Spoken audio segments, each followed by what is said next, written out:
This false color view from NASA's Cassini spacecraft gazes toward the rings beyond Saturn's sunlit horizon, where a thin haze can be seen along the limb. Image caption credit NASA JPL Caltech Space Science Institute. After 20 years in space and 13 years directly observing Saturn and its system of hypnotic rings and moons, the Cassini spacecraft is continuing to tease out tantalizing data from the mysterious ringed beauty about every 6 days.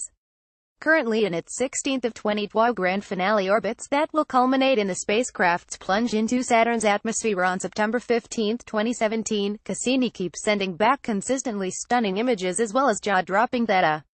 Cassini is performing beautifully in the final leg of its long journey, said Earl Mays, Cassini project scientist at NASA's Jet Propulsion Laboratory JPL, Pasadena, California. Its observations continue to surprise and delight as we squeeze out every last bit of science that we can get. The Imaging Science Subsystem ISS was given priority to observe Titan for 2 periods, each lasting several hours, to view the atmosphere as well as the surface, and in hopes of observing formation and changes to clouds on Titan.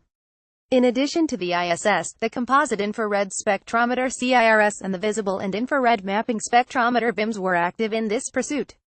As Cassini approached and swooped past Saturn, the ultraviolet imaging spectrograph UVIS observed both the northern and southern auroral zones, with the southern zone in darkness and the northern in sunlight, and a stunning image mosaic of this past was made. When Cassini began its grand finale orbits back in April 2017, one of the hopes of scientists studying the rings was to be able to closely observe the ring particles and measure their mass to get a better handle on their age and composition. On June 29, 2017, during the third of 4 of Cassini's close approaches to the innermost ring, Cassini's scientists and engineers decided to take a chance and turn the spacecraft so that the Cosmic Dust Analyzer CDA instrument could directly sample the nanometer-size particles. This strategic alignment allowed the spacecraft to be able to take a sample of some of the superfine particles as it passed just 3,040 miles 4,890 kilometers from the inner edge of the ring while using the CDA. Cassini spies ring plateaus. Ring science researchers are excited to receive CDA results in coordination with some of the best high-resolution images ever received of the rings, including the ring with its bright bands and streaky textured appearance referred to as plateaus. The central feature in this image, called Plateau P1, is found approximately 47,300 miles 76,200 kilometers from Saturn's center. It is situated amid some undulating structure that characterizes this region of the C-ring. None of this structure is well understood. This image, especially the enhanced version right, reveals 3 different textures with different kinds of structure. Images caption credit NASA JPL Caltech Space Science Institute. Unlike geologic plateaus, Saturn's ring plateaus aren't necessarily higher in elevation, but rather they are an area of higher particle density, which appears as brightness. When these regions are compared to the surrounding ring region, the non-plateau areas seem to lack any apparent structure, whereas the plateaus are approximately 5 times denser. The data we are seeing from Cassini's grand finale are every bit as exciting as we hoped, although we are still deep in the process of working out what they are telling us about Saturn and its rings, said Cassini project scientist Linda Spilker at JPL. The new level of detail in the images combined with the results from the CDA data should shed some light on the questions of why and how they were created, and what makes them different from other regions of the rings. The central feature in this image, called Plateau P5, is found approximately 52,700 miles 84,800 kilometers from Saturn's center. It is situated amid some undulating structure that characterizes this region of the C-ring. None of this structure is well understood.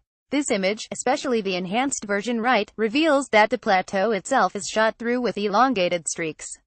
Images caption credit NASA JPL Caltech Space Science Institute at WASNT. Only the rings that received Cassini's attention. The Ion and Neutral Mass Spectrometer INMS was also able to take samples of the planet's exosphere, the atmosphere's outermost layer, just 1,750 miles 2,810 kilometers above Saturn's cloud tops. Cassini's imaging cameras were able to get some of the highest resolution images ever taken of Saturn's clouds. These images include 2 new image mosaics and a movie sequence. Cassini investigates Saturn's magnetic field. As interesting as all of that is, some of the most intriguing results have come from the gravitational and magnetic field data.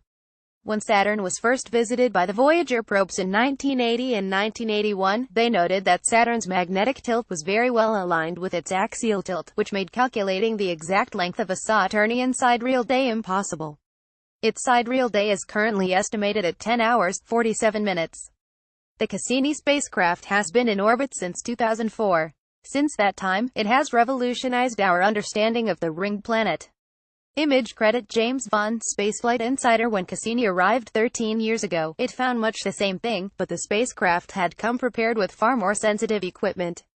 Not only does Cassini have a more sensitive magnetometer MAG, it has the vector scalar helium magnetometer located at the far end of the 36-foot 11-meter boom, and the flux gate magnetometer positioned halfway out along the boom.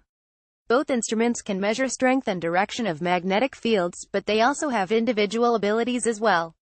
The vector scalar helium magnetometer can also detect the strength of fields alone, whereas the flux gate magnetometer can detect a range of strength 3 times greater than the vector scalar magnetometer. Why is this important? Because measuring and mapping the magnetic fields on a planet should give you an understanding of how those magnetic fields are generated. However, this is where things get a bit weird on Saturn. Until now, we believed that electromagnetic fields in planets, called dynamos, were created and sustained by liquid metals surrounding and moving around a solid metal core deep inside of a planet. The greater the planet's mass and more movement within the liquid core, the larger and stronger the magnetic field. Our understanding of how the liquid metal core spins is based on the difference in the axial rotation or the tilt of the planet as it spins or rotates in space. The Earth has a 23.5-degree axial tilt, and Jupiter has an axial tilt of just 3.13 degrees. Saturn, on the other hand, has an axial tilt of less than 0.06 degrees, and that is only an estimate because it's the lowest measurement the equipment is capable measuring down to. The comparison of the gravitational field data and magnetic field data has come back with more than a small number of discrepancies from the expected models. These discrepancies suggest that there is something quite strange going on deep inside of the planet and that Saturn's deep atmosphere could be masking how and where the internal magnetic field is being generated. Everything that we believe thus far suggests that a planet with virtually no axial tilt, such as Saturn, would be incapable of sustaining a dynamo, let alone such a powerful dynamo as it possesses. Is there a link to the magnetic field generation somewhere in the deep narrow atmospheric lanes and zones? Is it generated by an as yet unidentified substance? Are Saturn's thread-like convective cells contributing to it? It will be interesting to see what researchers and scientists are able to piece together based on the data from these next and last 7 passes. Once Cassini is lost after it plunges into Saturn on September 15, 2017, any additional data to answer these questions could take decades to obtain as there are no new missions currently being planned that extend beyond the orbit of Jupiter. The Cassini-Huygens mission is a cooperative project of NASA, European Space Agency (ESA), and the Italian Space Agency. NASA's Jet Propulsion Laboratory, a division of Caltech in Pasadena, California, manages the mission for NASA's Science Mission Directorate, Washington. JPL designed, developed, and assembled the Cassini orbiter. http www.spaceflightinsider.com Content uploads 201707p a 21620_spectrogram with audio.mp4. The sounds in colorful spectrogram in this still image and video represent data collected by the Radio and Plasma Wave Science RPWS instrument on NASA's Cassini spacecraft, as it crossed through Saturn's D-ring on May 28, 2017. Image audio caption credit NASA JPL Caltech University of Iowa tagged Cassini Grand Finale Jet Propulsion Laboratory NASA Saturn. The range a native of the greater Los Angeles area, Ocean McIntyre's writing is focused primarily on science STEM and STEAM education and public outreach. McIntyre is a NASA JPL Solar System Ambassador as well as holding memberships with the Planetary Society, Los Angeles Astronomical Society, and is a founding member of SafePlaceForSpace.org. McIntyre is currently studying astrophysics and planetary science with additional interests in astrobiology, cosmology and directed energy propulsion technology. With Spaceflight Insider seeking to expand the amount of science articles it produces, McIntyre was a welcomed addition to our growing team.